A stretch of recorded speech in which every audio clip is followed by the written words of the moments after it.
हाय, आपके साथ मैं हूँ Surabhi Sharma. India TV YouTube channel subscribe करिए, बेल आइकन दबाएं। तो महाराष्ट्र में राजनीति की चौसर पर गोटियां फेंकी जा रही हैं, मगर नरेंद्र मोदी की राजनीति का सबसे बड़ा टेस्ट 5 राज्यों के चुनावों में है। मोदी धर्म और जाति से ऊपर उठकर सभी वर्ग के लोगों से वोट मांग रहे हैं। सवाल ऐसे में यह है कि क्या मुसलमान मोदी को जिताएंगे? क्या मुसलमान मोदी को वोट देंगे? बंगाल से लेकर असम और केरल तक हमने इसका टेस्ट किया।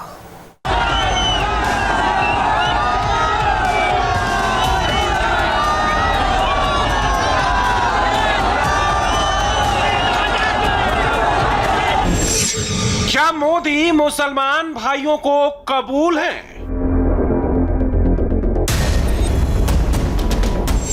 क्या मुसलमान वोटर मोदी को चुनाव जिताएंगे?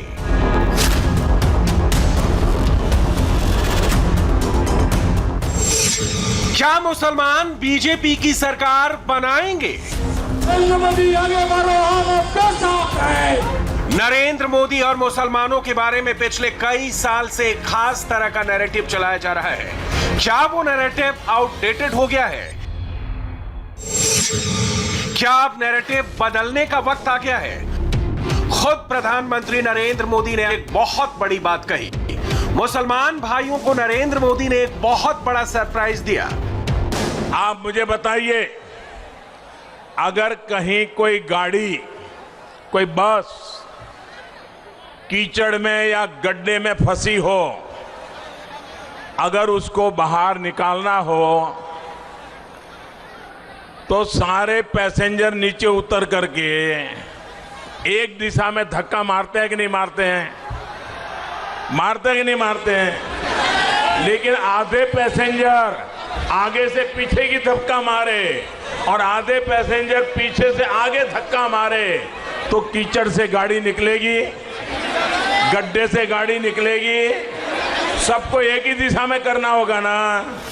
पश्चिम बंगाल के खड़गपुर में नरेंद्र मोदी ने जो एग्जाम्पल दिया, उसमें मुसलमान भाइयों के लिए बहुत बड़ा मैसेज है।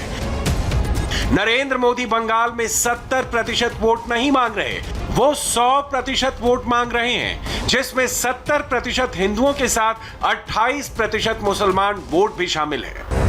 नरेंद्र मोदी की पार्टी ने पश्चिम बंगाल, असम और केरल तीनों राज्यों में मुस्लिम कैंडिडेट उतारे हैं। पूरब से लेकर दक्षिण तक नरेंद्र मोदी के इस नई पॉलिटिक्स की खूब चर्चा हो रही है। बंगाल और असम में तो डायरेक्ट फाइट है। असम में बीजेपी की सरकार है, जिसे और ज्यादा ताकत के साथ सत्ता में लाने के लिए नरेंद्र मोदी मैदान में है। बंगाल में बीजेपी मेन चैलेंजर पार्टी है, जहां मोदी को सरकार बनाने का पूरा भरोसा है। कांटे की लड़ाई वाले जिस चुनाव में एक एक सीट की लड़ाई है, वहां मोदी को भी मुसलमानों पर यकीन है। बैटल ऑफ बंगाल में बीजेपी ने 8 मुस्लिम कैंडिडेट उतारे हैं, जिनमें से 3 महिलाएं हैं। सागर दिघी से महफूजा खातून, गोलपोखर से गुलाम सरवर, चोपड़ा सीट पर मोहम्मद शाहीन अख्तर, हरिश्चंद्रपुर से मोहम्मद मतियूर रहमान, भागवा गोला से महबूबा आलम, सूजापुर सीट से advocate SK. Ziauddin, Domkal seat पर रूबिया खातून और रानीनगर सीट से मसुहारा खातून। बीजेपी के लिए अब तक के चुनाव में हिंदुत्व सबसे सक्सेसफुल फॉर्मूला है। प्रचंड हिंदुत्व के मुद्दे पर हिंदू वोटर चुपे चाप कमल छाप दबा देते हैं, लेकिन बैटल ग्राउंड बंगाल से लेकर असम के चुनावी मैदान तक नरेंद्र मोदी मुसलमानों के भी वोट मांग रहे हैं। देश की विकास यात्रा में मोदी मुसलमान भाइयों के साथ साथ चलने का निवेदन कर रहे हैं। असम के हर क्षेत्र, हर वर्ग का विकास,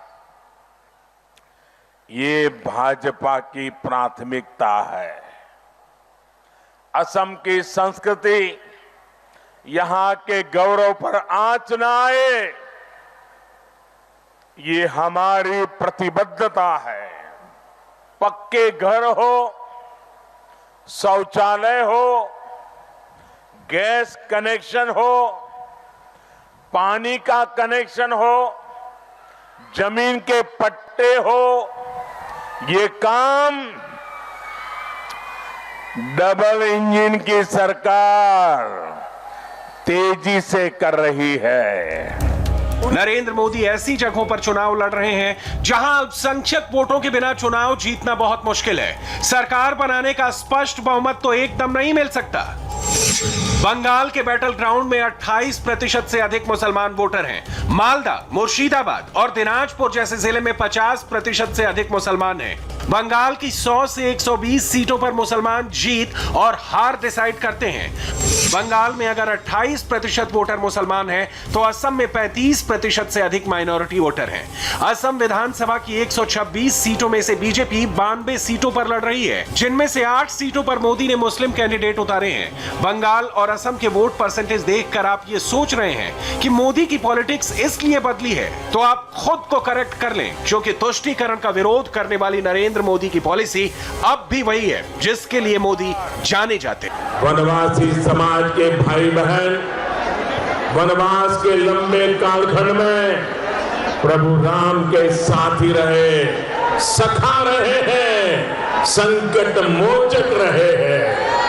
इसी अपनेपन के भाव के कारण वो श्री राम का नाम लेते हैं। और सोचिए दीदी उनके साथ क्या क्या बर्ताव करती है, किसके लिए?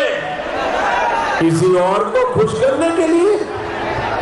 तुष्टीकरण और वोट बैंक की राजनीति ने आपको क्या बना दिया है? आपने अपना ये असली चेहरा, दीदी आपने अपना ये असली चेहरा 10 साल पहले दिखा दिया होता तो बंगाल में कभी आपकी सरकार नहीं बनती। तुष्टीकरण वाली पॉलिटिक्स को माइनॉरिटी पॉलिटिक्स से जोड़कर देखने वाले ये समझ ही नहीं पाते कि तुष्टीकरण किए बिना भी मुसलमानों के वोट हासिल किए जाते हैं। नरेंद्र मोदी को अगर इस बात का यकीन नहीं होता तो बंगाल और असम में वो मुस्लिम कैंडिडेट नहीं उतारते। चुनावों में टीएमसी को सबक सिखाने की ठान ली है तो दीदी जरा बौखला गई है और ये अपना गुस्सा मुझ पे निकाल रही है। मैंने देखा आजकल यहां दीदी के लोग दीवार पर तस्वीरें बना रहे हैं और तस्वीर में दीदी मेरे सिर पर अपना पैर मार रही है, मेरे सिर के साथ फुटबॉल खेल रही है। आप बंगाल के संस्कार, यहाँ की महान परंपरा का अपमान क्यों कर रही है दीदी? दक्षिणी राज्य केरल में तो बीजेपी के लिए जीत की स्ट्रेटेजी बनाने का जिम्मा ही पार्टी के मुसलमान नेता अब्दुल्ला कुच्ची के कंधों पर है।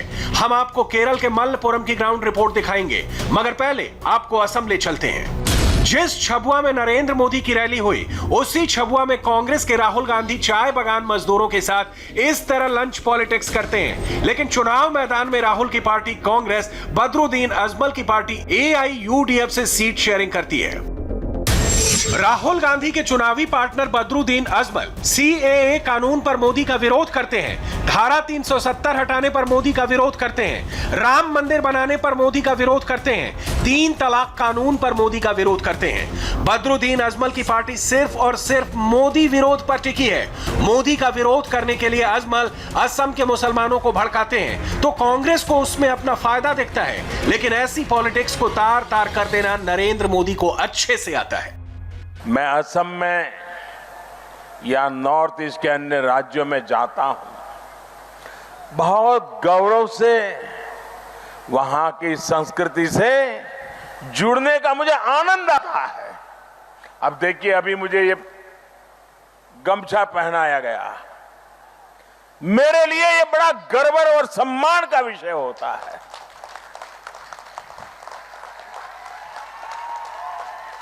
लेकिन कांग्रेस के लिए ये इसका भी मजाक उड़ाते हैं। हालत ये है कि कांग्रेस आज उन पार्टी के साथ गठबंधन के मैदान में उतरी है जो खुद असम की अस्मिता, असम की संस्कृति के लिए अपने आप में एक बहुत बड़ा खतरा है, बहुत बड़ा संकट है। असम में ब्रह्मपुत्र नदी के दक्षिणी किनारे पर मुस्लिम आबादी की बहुलता है। कम से कम 30 सीटों पर मुसलमान हार और जीत का फैसला करते हैं। बीजेपी के ज्यादातर मुस्लिम कैंडिडेट यही हैं।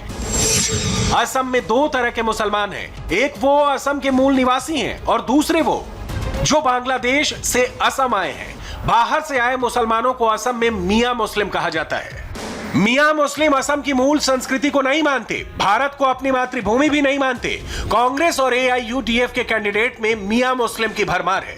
मोदी ने उन मुसलमानों को टिकट दिया है जो असम के मूल वासी हैं, असमिया बोलते हैं और मातृभूमि की पूजा करते हैं। बंगाल और असम से अब आपको लेकर चलते हैं केरल, जहां मुस्लिम लीग के गढ़ में बीजेपी का डायरेक्ट चैलेंज है। केरल में 27% मुस्लिम वोटर हैं, 18.5% ईसाई वोटर हैं और 54.5% हिंदू वोटर हैं। वोटर का ये परसेंटेज देखकर कोई भी कह सकता है कि केरल में बीजेपी के लिए कोई स्कोप नहीं है, कोई होप नहीं है। लेकिन नरेंद्र मोदी होपलेस होने वाले में से नहीं है। केरल विधानसभा चुनाव के साथ साथ मलप्पुरम लोकसभा सीट पर भी उपचुनाव हो रहा है, जहां बीजेपी के नेशनल वाइस प्रेसिडेंट और मुस्लिम फेस AP अब्दुल्ला कुट्टी कमल छाप पर वोट मांग रहे हैं। Our slogan, New Kerala with Narendra Modi. हमारा नारा है नरेंद्र मोदी के साथ नया केरल। नरेंद्र मोदी की विकास योजना और जनहित स्कीम का असर केरल में बहुत पड़ा है। पिछले महीने मोदी केरल आए थे, उन्होंने कहा था मेरा धर्म विकास है। मुझे लगता है केरल और मलप्पुरम दोनों बदलाव चाहते हैं। We are very positive, we are very hopeful. Malappuram में करीब 70% वोटर मुसलमान हैं। यहाँ इंडियन यूनियन मुस्लिम लीग का दबदबा है। मुस्लिम लीग का जो खिला लेफ्ट फ्रंट भी नहीं भेद पाया, वहाँ मोदी की पार्टी कमल खिलाने निकली है। केरल में मुसलमानों और ईसाइयों की आबादी तकरीबन 46% है। बीजेपी को ये मालूम है कि केरल का किला फतह करने के लिए इन दोनों समुदायों के बीच पैठ बढ़ानी होगी, लेकिन सिर्फ प्रत्याशियों के नामों की घोषणा से ये संभव नहीं है। उनके धार्मिक और सांस्कृतिक विचारों को अपनाने का भी संकेत देना होगा। यही वजह है कि केरल में बीफ को लेकर संघ और बीजेपी सॉफ्ट स्टैंड रखते हैं। अब्दुल्ला कुट्टी को उम्मीदवार बनाकर मुसलमानों को मैसेज देते हैं और साथ ही सदियों पुराने मलंकरा चर्च विवाद में संघ और खास तौर पर प्रधानमंत्री दखल अंदाजी करते हैं। ये बीजेपी की रणनीति का एक हिस्सा है। AP अब्दुल्ला कुट्टी CPM और कांग्रेस से होते हुए बीजेपी में पहुंचे हैं। CPM से छात्र राजनीति शुरू की। 1999 में CPM के टिकट पर कन्नूर से सांसद बने। 2004 में दोबारा लेफ्ट के सांसद बने। 2008 में फेसबुक पर नरेंद्र मोदी की तारीफ की तो CPM ने कुट्टी से कट्टी कर ली और उनको पार्टी से बाहर कर दिया। 2009 और 2011 में वो कांग्रेस विधायक बने। मोदी की तारीफ करने पर कांग्रेस ने भी उनको निकाल दिया। बीजेपी ने अब्दुल्ला कुट्टी को पहले पार्टी का नेशनल वाइस प्रेसिडेंट बनाया ताकि मुस्लिम समाज को एक स्ट्रांग मैसेज दिया जा सके और साथ ही अब उन्हें इंडियन यूनियन मुस्लिम लीग के गढ़ मलप्पुरम से टिकट दिया है ताकि लीग को यहाँ पर सीधा चैलेंज किया जा सके। जाहिर है इन चुनाव में बीजेपी का जीतना मुश्किल है, लेकिन जमीन पर यह साफ नजर आ रहा है कि ये सारी कवायद भविष्य की रणनीति के मद्देनजर की गई है। मलप्पुरम सीट पर अब्दुल्ला कुट्टी के खिलाफ इंडियन यूनियन मुस्लिम लीग के अब्दुस्मद समधानी को कैंडिडेट बनाया गया है। बीजेपी और इंडियन मुस्लिम लीग की लड़ाई में लेफ्ट को भी अपना फायदा दिख रहा है। LDF ने SFI के नेशनल प्रेसिडेंट VP सानू को लगातार दूसरी बार मैदान में उतारा है। केरल में बीजेपी ने पहले अब्दुल्ला कुट्टी को पार्टी का नेशनल वाइस प्रेसिडेंट बनाकर मुसलमान भाइयों को एक मैसेज दिया और लोकसभा का टिकट देकर मोदी ने बड़ी चाल चल दी है। मलप्पुरम में बीजेपी जीते या ना जीते, मोदी की भविष्य की रणनीति तो दिख गई है। हाय, आई एम सुरभि शर्मा। खबरों से अपडेट रहने के लिए India TV YouTube channel subscribe करिए, साथ में बेल आइकन जरूर दबाएं। जुड़े रहें इंडिया टीवी के साथ।